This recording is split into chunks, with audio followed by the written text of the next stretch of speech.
Din, siguro familiar kayo doon sa gustong isampa ni Senator Robin Hood Padilla laban kay Senator Pangilinan sa Ethics Committee dahil sinigawan daw siya, di ba?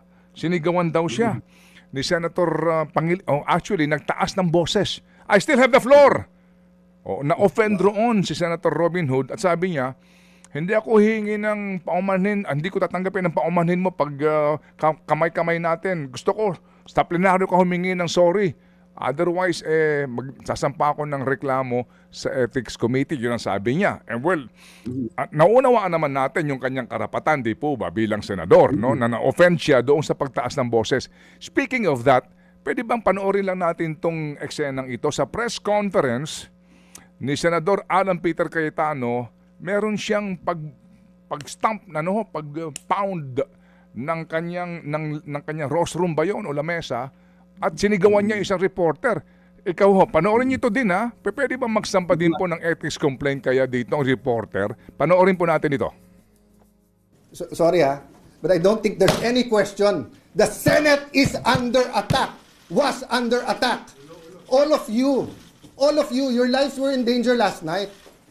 I know it's your job to ask a question, but you will tell me, pag may nagpaputok na warning, hindi under attack yun? My God! Ang kita ho ninyo, no? Pag kami nagpaputok ng warning shot, hindi kami under attack. In that light po, pwede ba magreklamo kaya sa Ethics Committee ang sinumang reporter na perhaps na-intimidate naman nung panahong yun na, di ba, may ganun pong emosyon at galit din? Dalawang school of thought na naman yan. Pwedeng sabihin na hindi pwede sapagkat wala sa sesyon, 'di ba? At wala sa formal na function ng isang delegation sa Senado.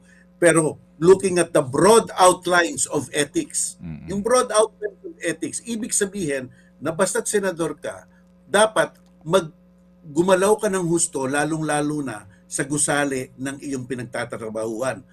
At siyempre, function rin ng isang Senate President o sino mang public official na tugunin ang mga tanong ng mga media kung nagtatanong siya, yun yung freedom of information, freedom of the press.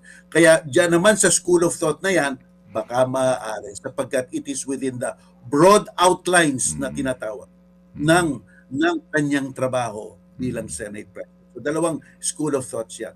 Mga kapatid, patuloy po kayong tumutok sa 105.9 True FM para sa totoong balita, informasyon, music, and entertainment. Mag-subscribe sa aming YouTube channel at podcast at sundan nyo kami sa Facebook, Instagram, X at TikTok sa True Network PH. Bisitahin din po ang aming official website, truefm.ph.